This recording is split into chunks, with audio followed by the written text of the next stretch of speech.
Good morning, good afternoon, good evening, wherever you are. Thanks for stopping by again. We have more to talk about than simply the virus tonight. So let me get right to it. I do bring you up to date on the virus. Things have moved very well here. We're meeting all the requirements internationally. We're way out in front of pretty much everybody else in the region in terms of testing and of really backing things up with actual statistics and knowledge.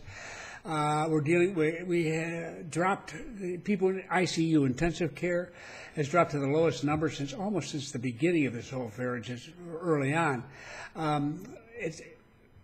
We're winning, so to speak, temporarily at least. For now, this is receding, and we're beginning to loosen up. We're beginning to allow more activities around, and this is going to be a continuing thing, goes on week after week. And now we have people outside who are exercising. That's okay now. We've got deliveries of practically anything you want can be made, including hardware and things of this sort. Various people, like I'm having some people come by to check the air conditioning. It needs that and all that. So sorts of things are beginning to come together now. And we've turned the corner at this point. Now the hard part, which is to really adjust. I think a lot of people actually think that when it's over, quote unquote, everything will sort of snap back into normal. Well, no, it's not going to snap back into what it was. Some things will come back, but much of it, everything, is going to have to be looked at carefully. Can we afford it? Is it doing its job? Do we need to think of this thing through? I mean, I think it's a good opportunity to take a close look at a lot of stuff and say, do we really need this? And are there better ways to do this, and so forth? So to that extent, it can be useful. One thing I like here in Panama is we've got a couple of systems engineers, people out of the tech community here, who created a website they're getting up that is for barter. It's a nonprofit thing, and their attitude is there are people right now who are really cash poor, or very little have to hold on to it, but they have goods or they have services they can share, they can trade with other people. So that's what this is going to be. Cambalache, I think it's called. It's like the same thing for a thrift shop in the United States, for example. It means to swap or to barter or to trade and this interchange and this sort of thing. I think it's a cool idea. They're doing it now, starting it out with a group of about 250 people, and it's going through that stage of its development. They hope to expand it to 10,000, and who knows where. But, that's a cool idea. Why not? In the kind of society where we do have people, especially out in the countryside, who have things more than they have money, but they need things too, not just money. So the example of somebody with a bag of rice and somebody else with a can of paint actually can make sense. And it has so far, and their initial testing, it's actually working. So, there's some benefits to come from this. But that's where we're at. The bad news is that COPA says, nope, we're not flying until June 22nd. Now, they said that a few days ago. And it's going to stick, and, it's not going to start earlier, I suspect. It might slide some more. I think they really have made a real effort to come up with a real number this time. But it's a very tricky business, this thing of getting the international airlines going. It's amazing how little there is already that's available. And I've been reading some of the experiences of people flying internationally, and it's just very few flights and very crowded some flights, which is not always a good idea with the virus and whatever. But the key point is that it's underway, it's happening. Here we're going at it very methodically, and we're going to be ready. Whether the airports we deal with are going to be ready, we'll see. But we'll hope for the best. Now, enough of that. The point is that way back in the beginning here, some months ago, before any virus, I was beginning to talk about what was becoming more and more obvious, but nobody wanted to talk about publicly. And that was that this was a buyer's market for housing, whether rental or sales. And so I began talking about it here. I came up with the Metro Match program. It's just been really very low key. And I don't spend money on advertising at all for the YouTube or for the website. Everything's free. Why should I be spending money on that? I don't. So there's no promotion for all of this except what you see on the website or what you see here. And it's a service, Metro Match. And we've done several people, and it's been quite successful. We've been very happy with it. Of course, everything stopped. Well, actually, it didn't. We had one woman, bless her heart, who completed her sale after the quarantine had begun here, but who had been planning to spend 2 or 3 months here in Panama anyhow, following her purchase. So it worked out okay. I have to check in with her again. I do from time to time. She's doing a very good job of taking care of herself, so I'm not worried about her at all. But she finished her sale with, I guess, probably with the face mask on, but anyhow, that was it, and we haven't had anything since then, naturally. But nor should we. How are you going to get into the country to do it? What I've been talking about is what people don't want to have to quantify, and that is how much money and so on. And is it really falling, or is this just a temporary correction, blah, blah, blah, blah, blah. All right, we've got something. This is one thing that's unusual here, and it took me by surprise. I really wasn't expecting it, because I've not seen it before elsewhere, and I've seen a lot of this around the world. And that is most real estate sectors, the industries, when they are in trouble and they're face some serious losses and a collapse in their price structure, whatever, will fight, especially the agents who sell the stuff, whose commissions depend on the price of the sale. They'll fight tooth and nail to convince people that whatever's happening may be bad now, but it's temporary, it'll go away very quickly, and so on.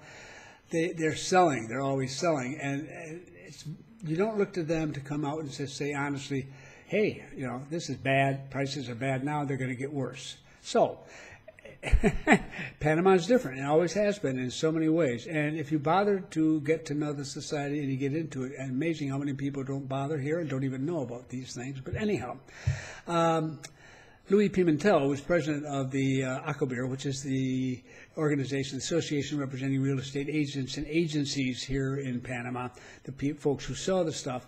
Louis just stepped down, by the way, and he's been replaced by someone I know well, and who's a very competent and very hardworking man. So ACOBIR and that organization is in good hands now with Frank Maurice. Now, but he was quoted, and this is, I'm going to send you the links to this stuff. He said, no one expected the pandemic, true, so the developers who finished their construction and were about to deliver have that inventory available right now. Yes, he's talking his book, those with the new stuff out there, but there's a ton of the old stuff out there for sale too. He's talking about those that finished their construction and are about to deliver. I understand that they're the ones who are really in need of getting some sales to finance the work they've been doing, the construction and everything else that goes into it. They have loans outstanding, so sure. But there are also others who have, lots of others who have things to sell too. Been here for a while, as you can imagine. The prices should contract, that is, shrink, they say, about 20 to 25%. Now, that's on top of already lower prices in the earlier stages before the virus, when the market was not very good, especially on the coast, but in the city as well.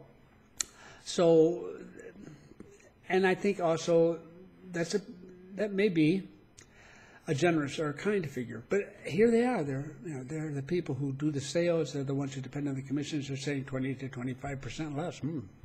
That's unusual. Before it's happened. Now we have Elisa Suarez. She's the executive director of the National Council of Housing Developers. That's the people who actually do the building and the developments and so forth that the agencies go out and sell. She said, and she, I do not have the virus. I'm just going to have to take a drink here. Cranberry juice and water.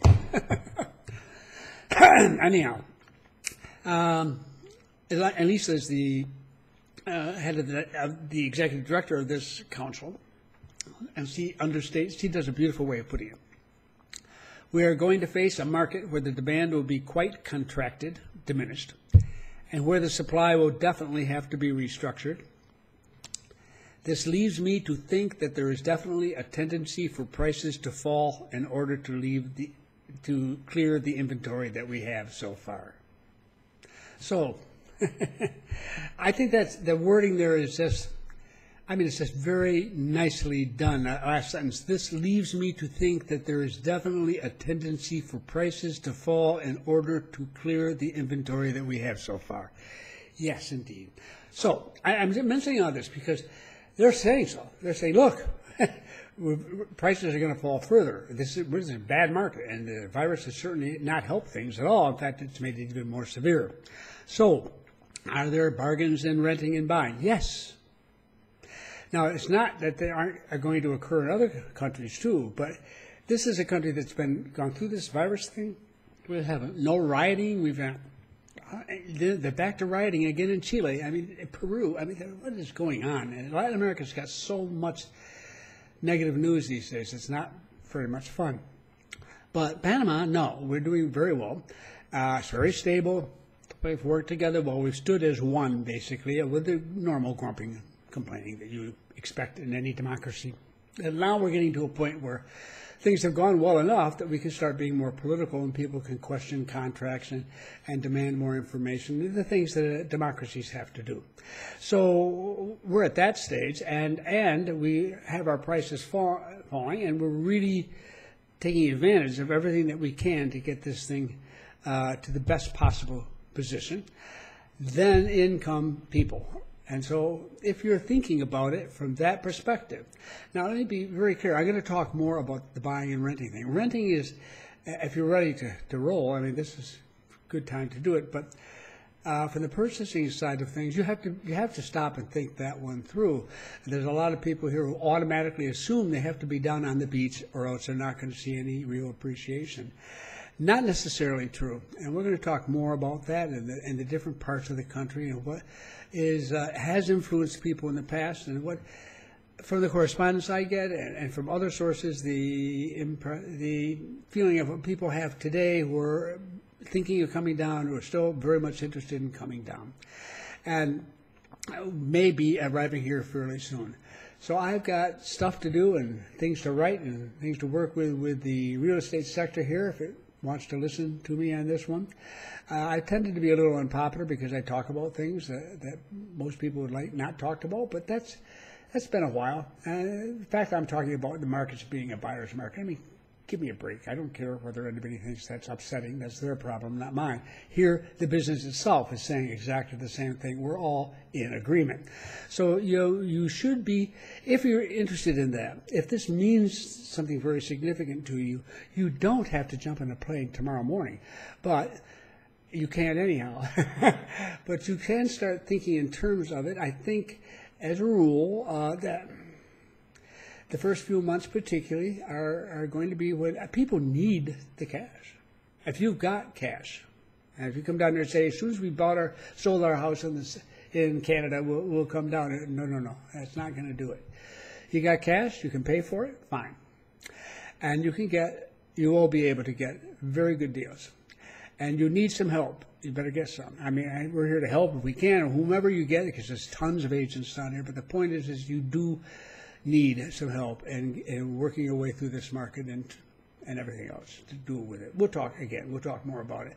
But I wanted to stress these two things tonight. One, that the situation here has gone well and that we're pleased with it from the virus viewpoint, and so far. And we'll see what happens in the future.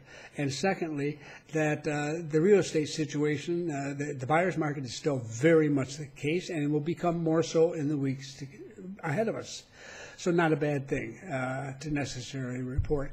So I'll leave it at that. Now I'm going to put links to, as I've mentioned, to this stuff so you can read and see the sorts of things that we talk about right here in Panama that are open and public. This is not a secret, mysterious society. This is where people talk, and you can learn a lot if you just read the newspapers. So anyhow, good being with you, I should say, and I look forward to being with you again. Thank you for coming by.